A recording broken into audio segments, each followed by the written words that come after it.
शिवाजी महाराज, जिन्हें छत्रपति शिवाजी महाराज भी कहा जाता है, एक महान मराठा शासक थे जिन्होंने मुगल साम्राज्य के खिलाफ मराठा साम्राज्य की स्थापना की थी। उनकी जीवन कहानी 5 महत्वपूर्ण रचनों में मैं आपको सम्मानित करने वाला हूँ। प्रारंभिक जीवन और शिक्षा। शिवाजी का जन्म 19 फरवरी 1630 को शिवनेरी किले में हुआ था। उनके माता पिता जी शहाजी भोसले और जीजाबाई थे। उनका पालन पोषण माँ जीजाबाई ने ही किया, जिन्होंने उन्हें धार्मिक और युद्ध कौशल्य की शिक्षा दी। सेना नृत्य। शिवाजी ने युवावस्था में ही सेना कौशल्य विकसित करना शुरू कर दिया था। उन्होंने गुरिल्ला युद्धों की रणनीति का उपयोग करके मुगल साम्राज्य के खिलाफ युद्ध लड़े और उन्होंने कई महत्वपूर्ण किलों को पर कब्जा कर लिया था और मराठा साम्राज्य का विस्तार किया। मराठा साम्राज्य की स्थापना।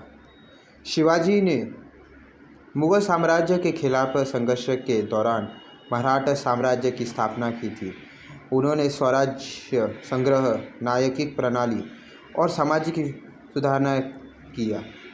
राज्याभिषेक।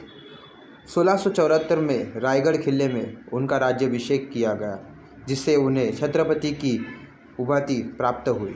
विस्तारण। शिवाजी ने भारत के एक मजबूत मराठा साम्राज्य की स्थापना की और विदेशी शक्तियों के खिलाफ मराठा प्रतिरोध के प्रतीक किया। उनकी दूरदृष्टिता और नृत्य का क्षमता के लिए उन्हें राज्य भी याद किया जाता है। अभी मैं आपको विस्तारण में बताना जाऊँ तो सुनिए। विस्तारण में यही है कि शिवाजी महाराज एक बहादुर और बुद्धिमत्ता और निडर शासक थे। उनका बचपन रामायण और महाभारत और संतों की कहानियों में बीता। उन्होंने मुगल साम्राज्य के खिलाफ गुरिल्ला युद्ध और नौसेना रणनीतियों का उपयोग किया। उन्होंने अपने साम्राज्य